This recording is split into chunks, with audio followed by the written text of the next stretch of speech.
Hi there and welcome to the Daily Gardener, and thank you for listening. I'm your host, Jennifer Ebling. It is February 26th. It's the last show of February for me.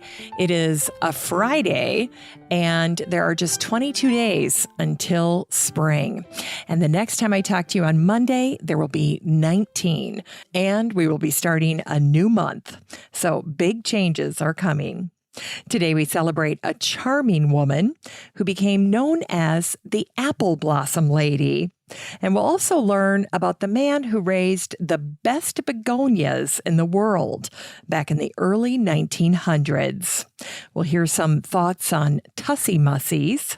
And we grow that garden library today with an informative and delightful book about fungi. And it's loaded with incredible photography. And then we'll wrap things up with a dream, an inspired horticultural vision for the Botanical Building in Balboa Park by the Begonia Man, Alfred Robinson. But first, just a quick reminder that if you haven't signed up for the Daily Gardener Friday newsletter, it's not too late. You can still get it in your inbox later today, but you have to head on over to the website for the show because that's where you can sign up for it. So once you're there, just head on over to thedailygardener.org and then sign on up, and then you'll start getting these little garden notes from me in your inbox, and it'll have extra botanical literature and history to tide you over the weekend. And this one will have my very last list of February reminders, so you'll definitely want to check that out. Here's today's curated news. Today's curated news comes from Gardens Illustrated. It was written by Alistair Cameron, and this article is all about using green foliage plants in your garden.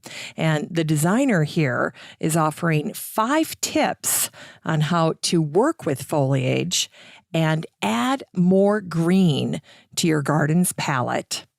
Now, if you remember yesterday's show, we talked about the garden designer Edna Walling, and she talked about her love for using green in the garden as well. And she often dismissed people who argued that green wasn't a color in the garden, because of course it is. And what I love about Alistair's post is that he incorporates green plants that you've probably never heard of, in addition to some of the most familiar green plants that you'll find in a garden, like ferns and evergreens. In any case, if you'd like to check out Alistair's post for yourself, you're in luck, because all you'll need to do is search for the word green in the Facebook group for the show, and this post will pop right up. Now, if you're not in the Facebook group, no worries. It's so easy to join. All you need to do is search for the words Daily Gardener Community, where you'd search for a friend, and then request to join. I'd love to meet you in the group. Here's today's botanical history for February 26th. Today is the birthday of the woman who came up with the state flower for Michigan, Anna Eliza Reed Woodcock, who was born on this day, February 26th, in 1834. Born in Fitzwilliam, New Hampshire, Anna moved to Michigan after marrying her husband, David. She had a beautiful voice, and Anna was well known in Lansing as an actress and a singer in local productions and events. On April 19th, 1897, Anna clipped some branches off of her flowering apple tree, and then she loaded them up in a wheelbarrow and rolled them down North Capitol Avenue to the Michigan State House. When she got there, Anna adorned the office of the Speaker of the House with the blooming branches. It turns out that 63-year-old Anna had been looking out her kitchen window at 309 Capitol Avenue North in Lansing, and she was moved by the sight of her beautiful apple tree in bloom. It suddenly occurred to her that the apple blossom would make a great state flower. Knowing that the Michigan legislature would be voting on a state flower, she hoped her apple blossom branches would have some influence. And they did. Just 9 days after wheeling her branches 1 block down the street to the Capitol, the Michigan legislature approved the resolution making the apple blossom the state flower.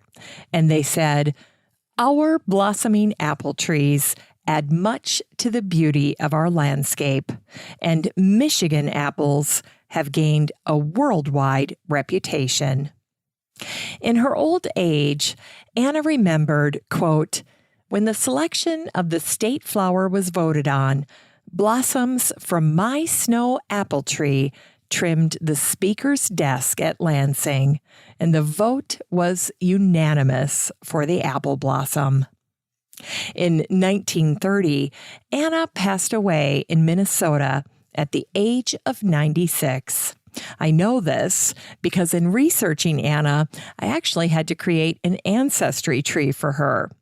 60 years after Anna's death, the Michigan legislature posthumously honored Anna with the title Apple Blossom Lady. Anna's victory with the Michigan legislature sparked a passion for apple blossoms in the twilight of her life. Anna began creating apple blossoms using silk ribbon, and she always took cuttings to sell for her favorite charities. Anna once said, "I feel my apple blossoms have taken me to the top of the world." And if you hear a dog snoring in the background right now, that's my old dog, Sonny. So hopefully he's not being too loud here.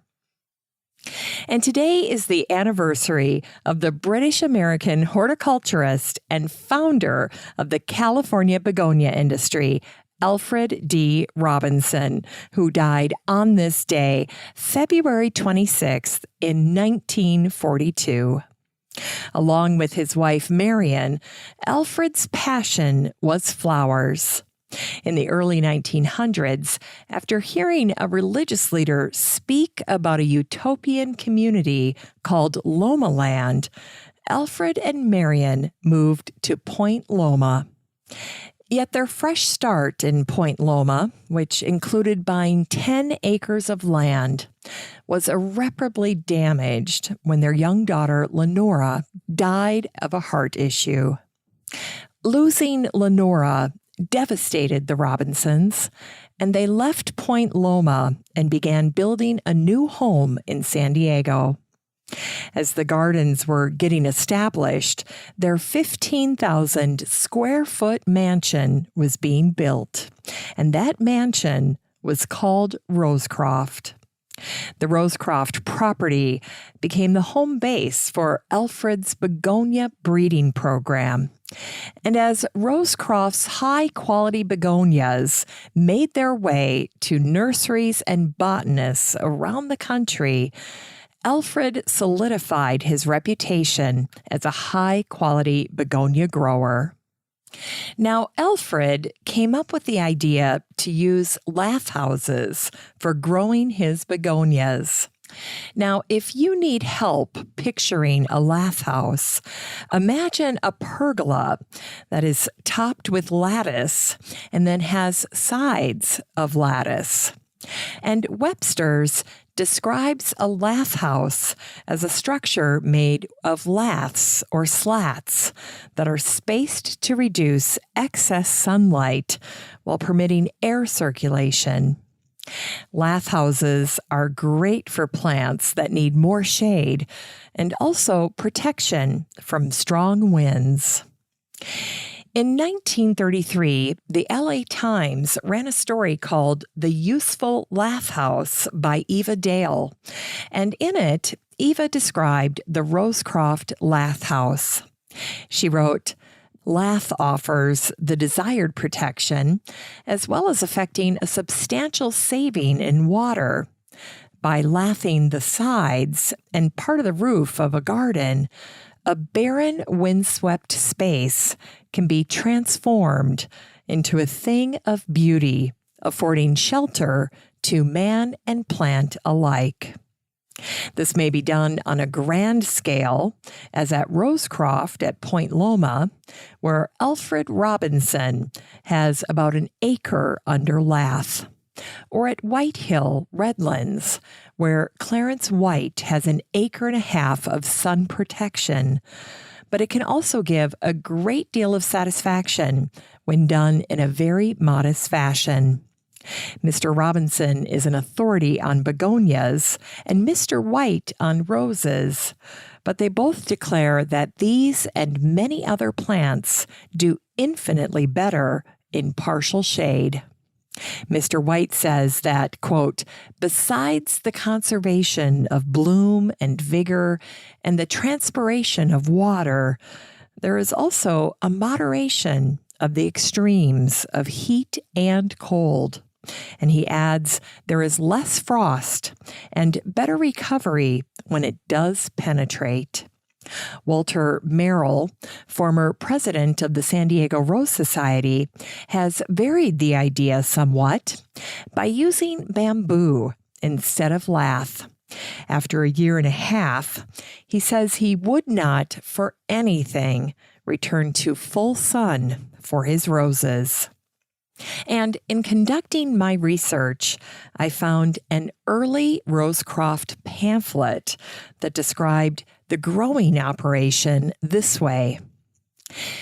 Rosecroft is on Point Loma, the head of land that forms the northwest boundary of the Bay of San Diego, California, and enjoys the year-round mildness of climate, coupled with a moist atmosphere, which permits the cultivation of the begonia with a simple lath protection.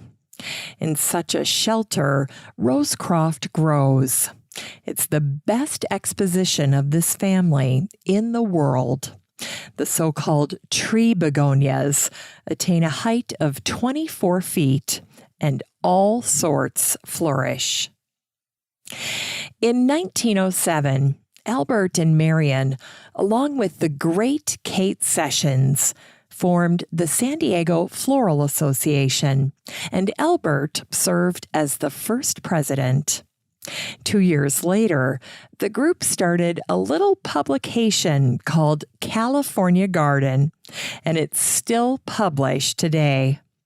And it was the botanist Charles Plumy who named the begonia in honor of a man he had much admired, Michel Begon, a French amateur botanist. Charles discovered the begonia growing on the island of Santo Domingo. And although they are beautiful, most begonias have no scent. And if you've been growing begonias in full sun, you'll immediately understand why Albert grew his under a lath house, because they really prefer part shade. In the wild, begonias grow under filtered light. The begonia traditionally symbolizes caution or hesitation, and I always found this curious until I researched the family name Begon, which is rooted in Old French as a slang word for a person who stuttered, which I thought happened to be a nice coincidence with the symbolism of caution or hesitation, a little stutter. And you might be surprised to learn that the flowers and leaves of the begonia are edible. In fact, some cultures around the world add begonias to salads. Finally, the begonia is known as the flower that produces the smallest seeds. In fact, begonia seeds are so fine that they are often compared to dust. This is why if you grow begonias from seed, they are often pelleted. In 1932, the California Begonia Society was formed, and in a few short years, they started a little bulletin called the Begonian.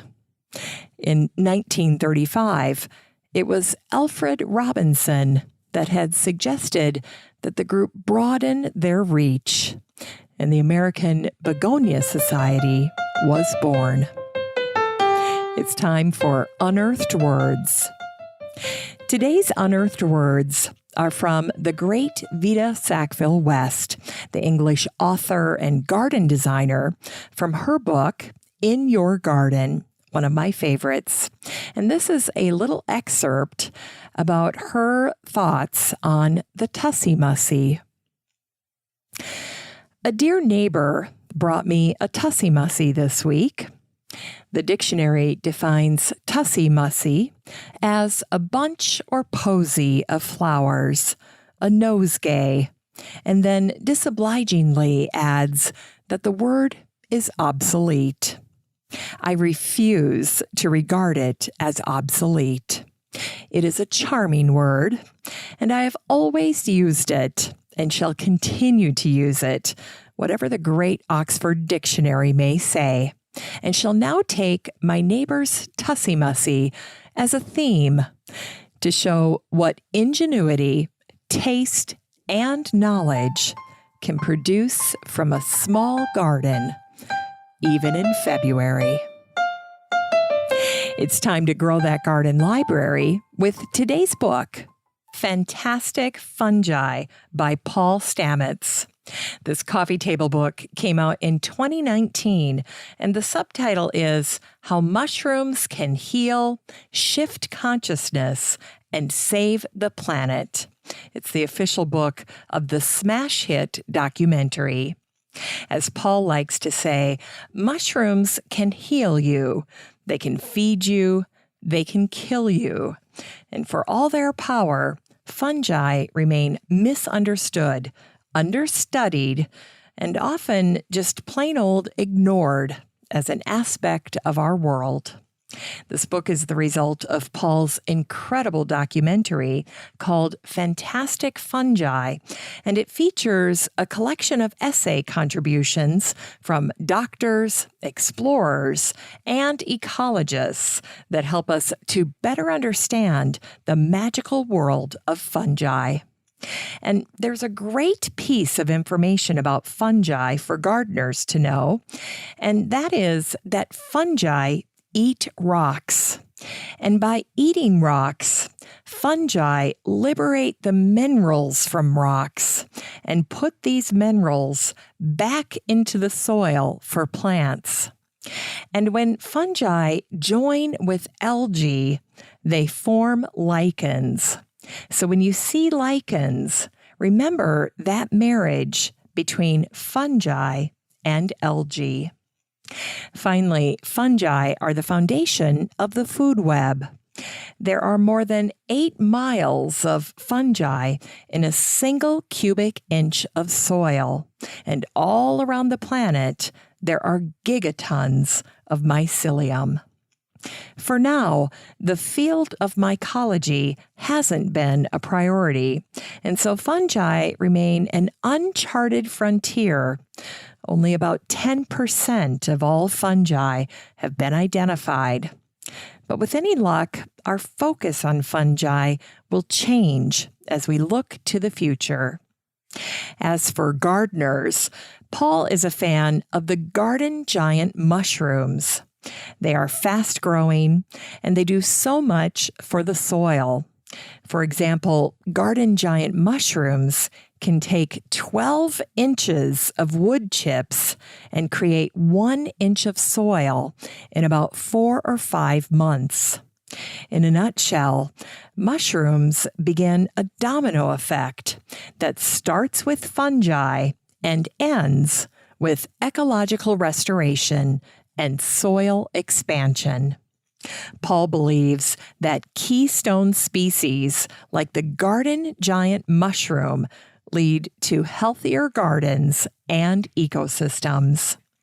And fortunately for us, these garden giant mushrooms can be grown virtually anywhere, from sweltering climates to very cool environments. This book is 184 pages of astounding information regarding mushrooms and fungi that hopefully will change your perspective, your garden, and help the planet. You can get a copy of Fantastic Fungi by Paul Stamets and support the show using the Amazon link in today's show notes for around $24. Finally, here's something sweet to revive the little botanic spark in your heart. In researching Alfred Robinson for today's show, I ran across an article by Richard Amaro that was published by the San Diego History Center. The article shared Alfred's grand dream for a large lath house to grace the Panama, California Exposition. San Diego was the host city for this event on January 1st, 1915. Alfred's idea for this house met with approval, yet the actual design differed drastically from Alfred's vision. Still, it is delightful to hear what Albert had in mind originally. His dream for a botanical building in Balboa Park. Here's what he wrote. Where was I? I had entered the Garden of Eden. Palms and ferns and flowering plants and vines on all sides, sending out their delicate scents upon the night air to mingle with the odor of the moist earth and recent rain, a draught as intoxicating as champagne. Where the band played was a great central dome, 500 feet in diameter. Up its supporting columns ran choice vines, jasmines of such sweet savor, begonias, and tacomas of gaudy hue, and curious Dutchman's pipe. Palms from many lands and many forms lined the borders and were in beds here and there, while begonias and other foliage plants nestled at their feet. In the air hung orchids with their strangely beautiful blossoms. And from this central court ran out 6 great arms or aisles, and in each were a great family of plants. There were thousands and thousands of varieties, and each was plainly labeled. Now, we definitely know he's dreaming here. The lighting had been carefully planned so as not to strike the eye offensively, and the whole effect was absolutely entrancing. Great dream. Thanks for listening to The Daily Gardener. And remember, for a happy, healthy life, garden every day. Hey, thanks for spending another week with The Daily Gardener. If you worry you'll miss your daily dose of botanical brevities, just head on over to thedailygardener.org. That's where you can find all the stories and books that I share on the show. And while you're there, be sure to sign up for my free Friday newsletter. It has lots of goodies in it, and I try to make the newsletter like you're getting a marvelous letter from a garden friend. You can always find The Daily Gardener on all your favorite social media. You can follow the show on Twitter, where I'm at Gardener Podcast, and you have a standing invitation to join the free Facebook group for listeners of the show. Just search for Daily Gardener Community the next time you're on Facebook and request to join. Last but not least, if you haven't already done so, go ahead and leave a review for the show over at Podchaser. I so appreciate reviews. The Daily Gardener is produced in lovely Maple Grove in Wyoming, Minnesota, with the help of Paige Mance, Brooke Bierbaum, and Eric Begay. I'm your host, Jennifer Ebling, and as always, have a great day in the garden, and we'll see you on Monday.